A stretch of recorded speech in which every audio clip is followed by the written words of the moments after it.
Welcome to NSTV. నేను రాజీవ్. ముందుగా headlines చూద్దాం.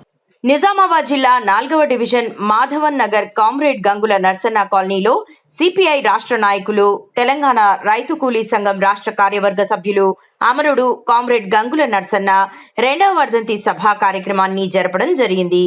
ఈ కార్యక్రమానికి తెలంగాణ రైతు కూలీ సంఘం రాష్ట్ర కోశాధికారి కామ్రేడ్ బామండ్ల రవీందర్ మాట్లాడుతూ, కామ్రేడ్ నర్సన్న అతి చిన్న వయసులో ఎర్ర జెండా చేతబట్టి దొరల గడీలపై జెండా పాతి నాటి నుండి అమరులయ్యేంత వరకు విప్లవ ఉద్యమాలలో పనిచేసి నిజామాబాద్ జిల్లా సెంటర్లోని 4వ డివిజన్ మాధవనగర్లో పేద ప్రజలకు సుమారు 100 కుటుంబాలకు ఇళ్ల స్థలాలు ఇప్పించడం జరిగిందని తెలిపారు.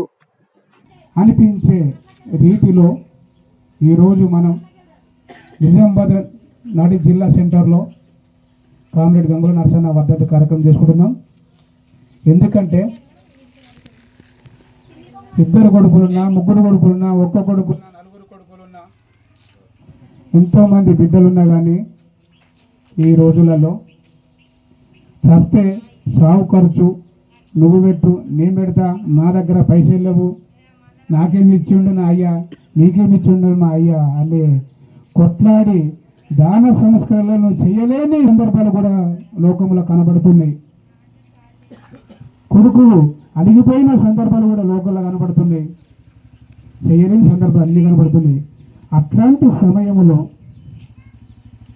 మనము ఈరోజు నర్సన్నకు మన చుట్టం గారు, మన బంధువు గారు, మన అయ్య గారు, మన అన్న గారు, మన కొడుకు గారు కాకపోయినా ఇన్ని 60, 70, 100 కుటుంబాల దాకా ప్రతి ఒక్కరు గుర్తుంచుకొని నర్సన్న మాకు నీడనిచ్చాడు, మాకు ఒక ఎర్రజెండా తోడునిచ్చాడు అని గుర్తుంచుకొని 2వ వర్ధంతి జరుపుతున్న ఈ నర్సన్న కాలనీ ప్రజలకు ప్రతి ఒక్కరికి పేరు పేరున ధన్యవాదాలు తెలుస్తున్నాను.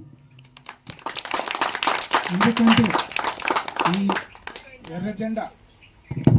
ఈ ఎర్రజెండా దాదాపు పుట్టి 100 సంవత్సరాలు గడిచిపోయింది.